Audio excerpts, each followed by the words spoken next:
श्री सीताराम भक्तजनों, कई भक्तों का फ़ोन आया कि इस बार महाराज जी रक्षाबंधन कब मनाया जाएगा, किस मुहूर्त में, और कब से कब तक का वक्त जो है वह राखी बांधने के लिए शुभ है। तो देखिए, दरअसल में इस बार जो है वो रक्षाबंधन 9 अगस्त को मनाया जा रहा है, यानी कि शनिवार को रक्षाबंधन मनाया जाएगा। और जो वेद पुराण हैं, जो शास्त्र हैं, उसमें श्रावणी पर्व रक्षाबंधन का विशेष महत्व है। और इस बार यानी कि 9 अगस्त 2025 दिन शनिवार को रक्षाबंधन में कई शुभ योग एक साथ बन रहे हैं, जो इसे बहुत ही दुर्लभ और बहुत ही शुभ बना देता है। शनिवार को 9 तारीख को आयुष्मान योग, सर्वार्थ सिद्धि योग और सौभाग्य योग का एक ऐसा अद्भुत संयोग बन रहा है, जिसमें शनिश्चरी पूर्णिमा, मकर राशि का चंद्रमा, श्रवण एवं धनिष्ठा नक्षत्र और प्रीति योग भी इसे और ज़्यादा विशेष बना देता है। ऐसा योग आज से लगभग 97 साल पहले 1928 में बना था। और जो ये योग बनता है ग्रह नक्षत्र का, उससे कृषि, पारिवारिक समृद्धि और सामाजिक सौहार्द के लिए इसको बहुत ही फलदायी माना जाता है। साथ ही 9 तारीख को 297 वर्ष बाद दुर्लभ ग्रहों की स्थिति जो है वो अनुकूल रहेगी। सूर्य कर्क राशि में, चंद्रमा मकर राशि में, मंगल कन्या में, बुध कर्क राशि में, गुरु और शुक्र मिथुन में, राहु कुंभ में और केतु सिंह राशि में रहेगा। 1728 में कहा जाता है कि ऐसा संयोग बना था, और उस समय भी भद्रा पृथ्वी पर नहीं थी। और जो इस बार ग्रहों की स्थिति बन रही है, ऐसी ही स्थिति ग्रहों की 1728 में बनी थी, और इस बार भी भद्रा जैसा योग ही बन रहा है। तो शुभ कार्य अगर आप करना चाहते हैं तो इसके लिए भी 9 तारीख का समय जो है वो बहुत ही महत्वपूर्ण है। भद्रा या ग्रहण का साया जो है वो इस बार रक्षाबंधन के ऊपर नहीं रहेगा, क्योंकि ये 8 तारीख को यानी कि एक दिन पूर्व ही जो है वो समाप्त हो जाएगा। साथ ही 9 अगस्त को सुबह से लेकर के पूरे दिन रक्षाबंधन के लिए, राखी बांधने के लिए जो है वह सही और उपयुक्त समय माना जा रहा है।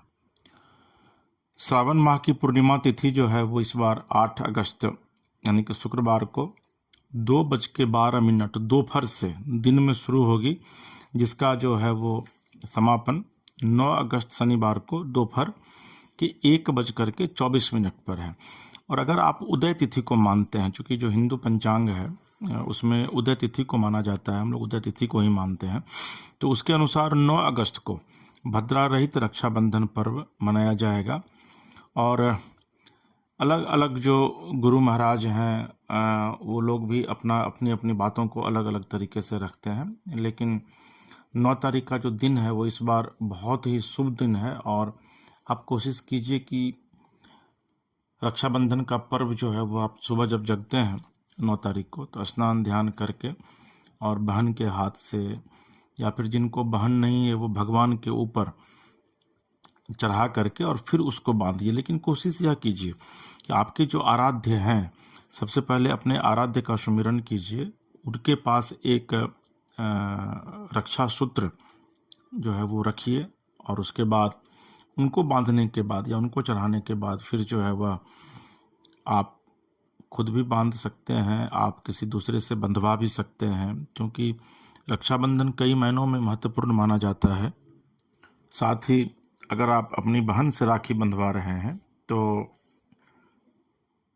राखी बंधवाने से पहले पूजा की थाली तैयार कीजिए। थाली में दीपक, मिठाई, अक्षत, रौली और राखी को रखिए। और जिस समय आप राखी बंधवा रहे हैं घर में या फिर कहीं भी अगर आप राखी बंधवा रहे हैं, तो इस बात का एकदम ध्यान रखना है कि भाई का मुख जो है, यानी कि भाई का जो मुंह है वह पश्चिम की ओर, तथा बहन का जो मुंह है वह पूर्व या पश्चिम की ओर होना चाहिए।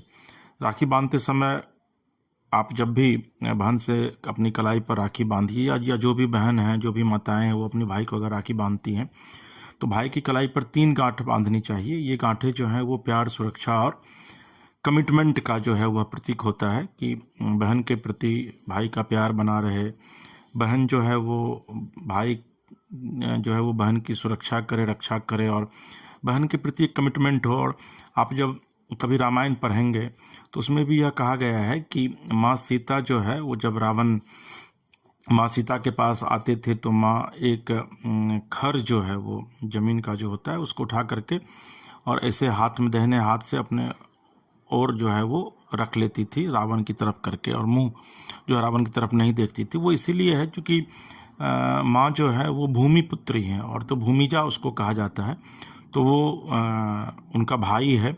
और कहा यह भी गया है कि आदमी जिस तरह कोई पत्नी अपने पति के साथ उतनी सुरक्षित नहीं है जितना कि अपने वो भाई के साथ सुरक्षित रहती है। तो ये कोशिश कीजिए कि आप 3 गांठें जो है वो अपने भाई की कलाई में बांधिए, साथ ही भाई के सिर पर जो है वो रुमाल या फिर कलावा रखिए, ये शुभ माना जाता है। कोशिश कीजिए कि राखी बंधवाने के बाद जो है वह